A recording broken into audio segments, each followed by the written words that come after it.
Have you ever been so engrossed in what you're working on that you've looked back up at the clock to see that you've just lost half a day? Well, if you have, you've had what's referred to as a peak experience or entered into a flow state. Today, we're going to be discussing that topic with Mihaly Csikszentmihalyi's flow. Let's see what it's all about, hey?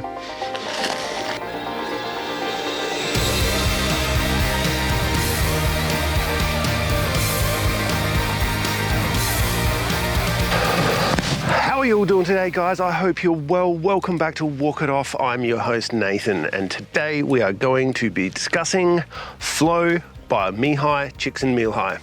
I know that one. I know that name is a bit of a mouthful, so I may refer to him as just Professor Mihaly, because it's going to cost me a lot of filming time if I don't. So, alrighty guys, so Professor Mihaly Csikszentmihalyi is a Hungarian, or was, should I say, the late Professor Mihaly Csikszentmihalyi was a Hungarian-American psychologist who studied creativity and what's referred to as a flow state or peak experience. And essentially what that is like when you're at a concert and you completely lose your sense of self and there is only you observing the music, you pretty much lose all kind of your perception of time slows right down, and you pretty much couldn't worry about anything even if you tried to. It's just you and the thing that you are focused on, and everything external to that kind of dissolves. This is what Professor Csikszentmihalyi refers to as flow. So, what is flow? Professor Csikszentmihalyi describes flow as kind of like an absolute mindfulness. So you are so engaged with what's directly in front of you that all like your perception of the passage of time dissolves. You won't be able to really worry about anything else, and you are just 100% solely focused on the activity that you're engaged in. So how Professor Csikszentmihalyi studied flow, essentially he gave a huge sample of people a kind of pager-like device which would go off at random intervals, and he would get them to journal, like once this beeper timer thing went off, he would get them to journal just what exactly they were doing, who they were doing it with, and how much enjoyment they were getting out of what they were doing. And over the course of years worth of time he studied this, he got kind of a really good understanding about like what people were engaged in and why. So Professor Csikszentmihalyi became interested in psychology living in Hungary post-World War II when the Soviets took over, and he watched a lot of people a lot of them just lost their zest for life, their zeal, their vibrance, and he wanted to find out what was causing that. And he coupled that with some early interactions with the work of Carl Jung. It pretty much defined what he was going to grow into and become the prevalent psychologist that he was. Yeah, the way he describes it is flow being almost like absolute mindfulness, as in like a common phrase that people use is I kind of lost myself in the activity, which I get that while I'm working on an art piece or some kind of graphic design thing, because I'm so engaged with what I'm doing. Another really common one for me is when I go and see a band that I really, really like, and you just lose yourself into the music. There is kind of like I guess the main thing and why I am comparing it and calling it a kind of absolute mindfulness is there's kind of like an ego destruction part of it where you're almost losing the fact that you are an entity. There is kind of just only this activity that you're engaging in, and it especially in a creative sense, stuff just kind of pours out of you while you're in this state, and it's kind of, you don't know where it's really coming from, but it's a very, very interesting thing that once you learn how to harness this and you kind of really play with it, you can get some really, you can generate huge amounts of productivity with this.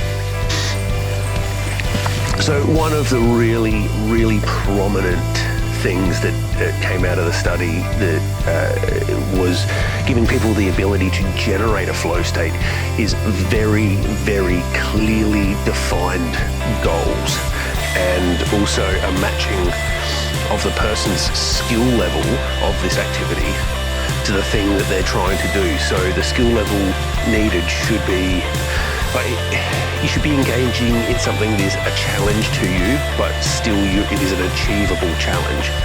That seems to be a really prevalent thing when engaging in flow states.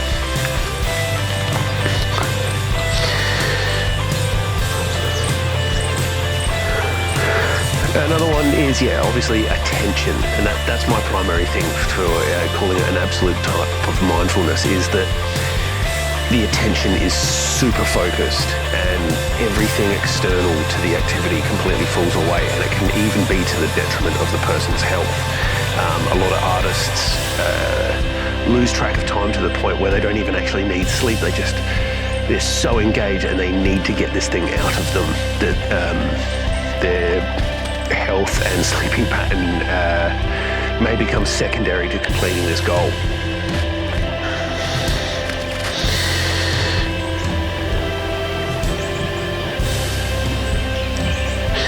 Another one is the lack of everyday frustrations. Like I said, there is this kind of profound sense of what I refer to as ego collapse. Now, you can either have positive or negative ego collapse. The positive one, the way it's worked in my life is that a positive ego collapse doesn't come along with the baggage of self-judgment, whereas a negative ego collapse is almost solely born out of a judgmental mind frame. And when you have positive ego collapse, it comes along with this almost psychological time dilation effect. I've got no other real way of describing it besides that. You just completely lose the passage of time. I've had it with performing and listening to music. In my art, video games are another one that can produce this effect quite well, and I think it's got to do with the fact that it has got very, very clearly defined goals, and it also comes along with a lot of video games have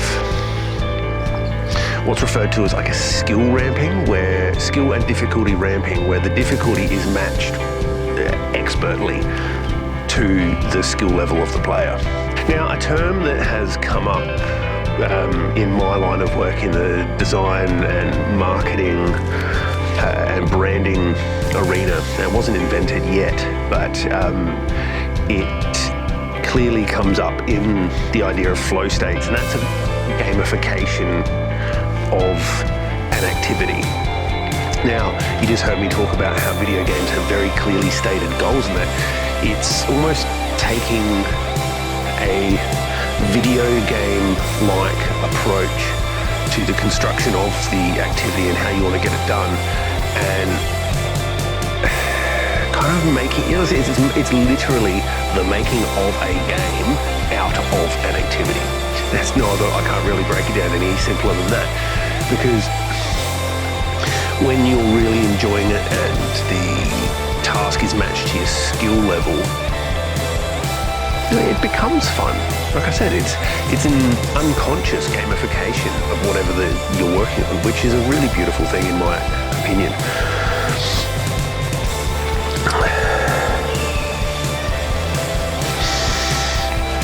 So the other prominent thing within flow states is the fact that you cannot get it from a passive task. So doing something like watching a TV is never going to produce it, which is odd because playing a video game can, but there is something about playing a video game which involves it's not a passive thing. You're problem solving. You've got hand-eye coordination, which needs to happen to actually be able to play the game effectively. And as such, you're not. It's an engagement thing, really, is what I'm trying to say. And even though you can be quite engaged while watching TV, it's never going to produce a flow state because it is a passive task. So another part that Professor Csikszentmihlayi riffs on is the idea of hedonic adaptation. If you don't know what that is essentially the more you engage in a task and the more successful you become, your emotional state will adapt to that. So if you're winning all the time, your body needs an ever bigger win to get the same dopaminergic rush and kick and excitement out of that activity. And the way to continually manifest flow states is to make sure that whatever you're doing, the skill level is being ramped up so you can engage that gamification of the activity and enter yourself into the flow state to get the best results from it. And yeah, flow is one of the better ones I think that you could read. It does meander a little bit and gets a little bit repetitive towards the back third of it, I want to say, where he's kind of going into the different types of people he interviewed and things like that. And yeah, it gets a bit wishy-washy, but there's never any woo there. It's not done with this pseudo-spiritual kind of stuff that there's a few books that tread into that area, and I'm not one for wishy-washy woo stuff. So it's kind of why you haven't seen me review a book where I've told you to completely stay away from it. In that regard, there's things like The Secret. There's one called Letting Go, which I think you should avoid like the plague, where its kind of message was more or less like, if you're not successful, then God doesn't love you. Which, that is just a horrible thing to say to someone. But yeah, flow is definitely one of the better ones you could read. As I just stated before, it does meander a little bit, and Professor Csikszentmihlayi will go on a few little tangents, just kind of describing what was happening around him while he was conducting the research, and I don't think there's anything wrong with that. A little bit of context never hurt anybody.